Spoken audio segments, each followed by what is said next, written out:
Mr. President, I want to take a look at the last 9 months in this country, the first 9 months of this administration, and just how far we have traveled down the road towards dictatorship in 9 months. So let me see if in less than 9 minutes I can summarize 9 months. First, let's look at the president's early attacks on our universities. The president withholding federal funding from universities that are using a curriculum he doesn't like, or employing professors he doesn't want, or unwilling to make changes that sacrifice their academic freedom that suit the ideological predilections of the administration. So an attack on our institutions of higher learning, unprecedented in our history. Some of the first attacks on the freedom of the American people were attacks on our universities. They were in quick succession, followed by attacks on law firms. That is, the President of the United States telling law firms that you must not represent these unpopular clients, unpopular to the President, because they took action against the President, or they spoke out against the President, or they belonged to the Justice Department when the Justice Department was investigating the President's corruption. So the President has tried to dictate to the legal community who it can defend and who it cannot. Our country, in its founding, our founders underscored the importance of the right of representation, of the right to jury trial, of the right, even for unpopular causes, to have representation. Indeed, John Adams took on one of the most unpopular cases of his time and represented those clients because he wanted to establish the principle in American jurisprudence that everyone is entitled to counsel. But under this administration, that's not true. This administration has attacked law firms and said, you shall not represent these clients, and if you do, we will cut off your access to courthouses, or we will cut off your access to federal contracts or security clearances that you would need to represent your clients. And sadly, as in the case of universities, many law firms crumbled, having given years of lip service, decades of lip service, to the idea that everyone is entitled to vigorous representation. They crumbled. But the administration wasn't content to try to silence universities or professors or to silence law firms. The censorship, the intimidation campaign continued. The president using the power of the regulation of the regulatory bodies, of the Federal Communications Commission, to try to silence late-night comedians because they told jokes about the president. So effectively, Paramount, which wanted to merge with Skydance,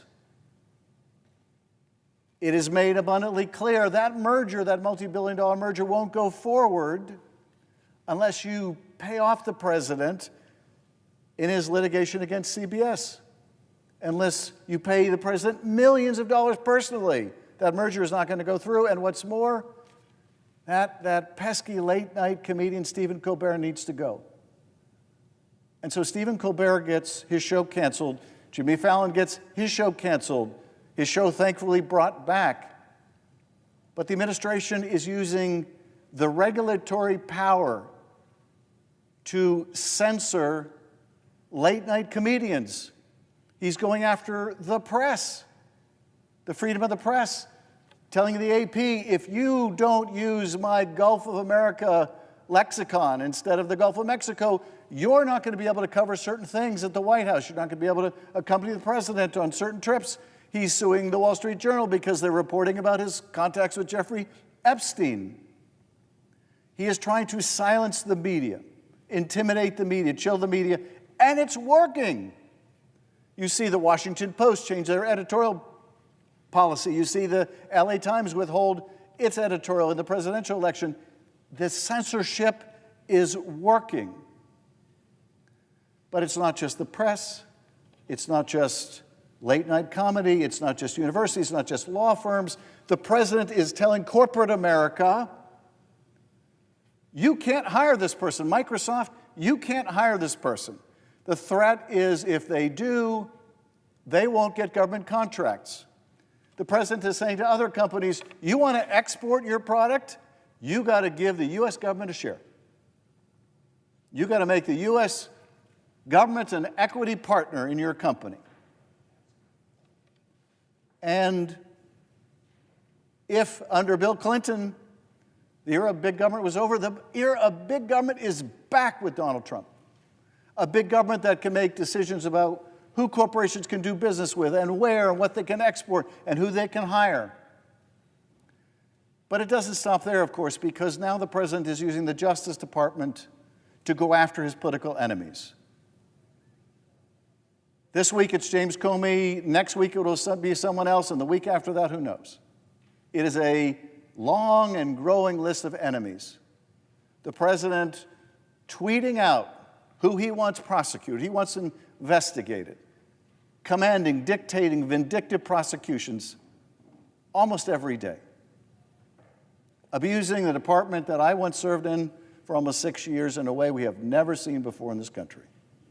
Threatening to take people's liberty away from them if they stand up to the president. And now we have this, what brings us to the floor tonight, and that is the unprecedented use of the military, the U.S. military, and our guard against our own people. You have the president telling a room full of generals and admirals that there is an enemy within, and that enemy is the American people, or at least those American people who didn't vote for him. They are the enemy within. And he's going to go after them, and he wants the military to use those American cities that didn't vote for him as their training grounds. And no sooner is it said than we see helicopters over skies in Chicago, and we see military troops rappelling from Black Hawks, and we see the military being used against our own citizens. We see children shackled, crying for their parents in the middle of the night. We see signs of horror and chaos.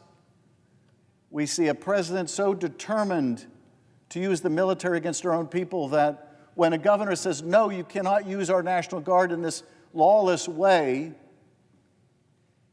he commandeers the military anyway. California was the test case. We were the first. Los Angeles was the first.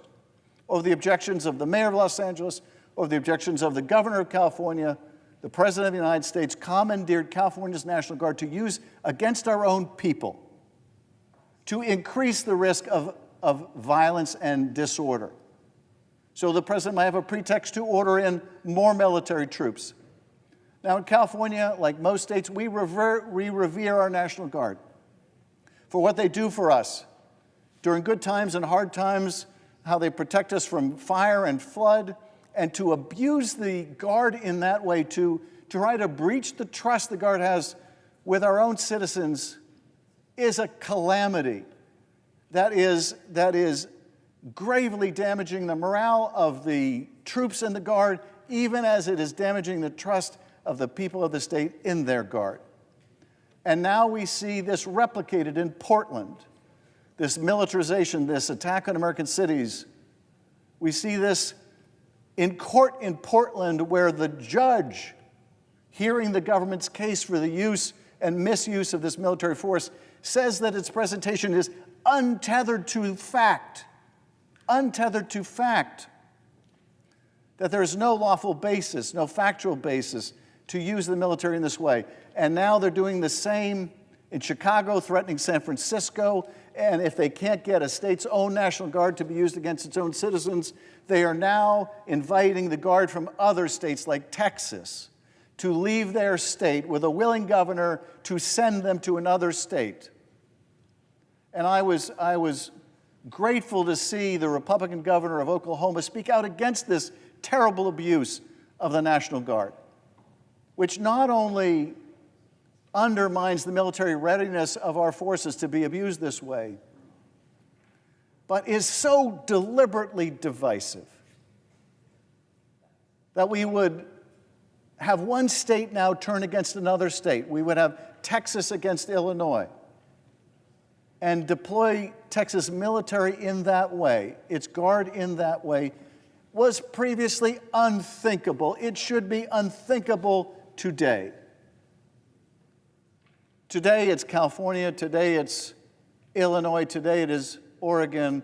Where will it be tomorrow? Where does this end? I'll tell you where it ends. It ends in more civil strife. It ends in more morale problems in the military. It ends in a lesser democracy. And if we're here in 9 months, where will we be with 4 years of this? And I'll tell you this, we will not be a democracy. At the pace we are going in 4 years, we will not be a democracy. But today, 9 months into this, it is not too late to put a stop to this. All that it would require is a handful of my colleagues on the other side of the aisle to say enough. Enough already. Enough of the attacks on our universities and our press. Enough of the attacks on our cities. Enough of the weaponization of our Department of Justice. Enough of the lawlessness. We are going to be senators once again. We are going to assert the power of Congress once again to put an end, to put a stop to this lawlessness. That is all it would take, is a few people of conscience to stand up to this president and say enough. Mr. President, I yield back.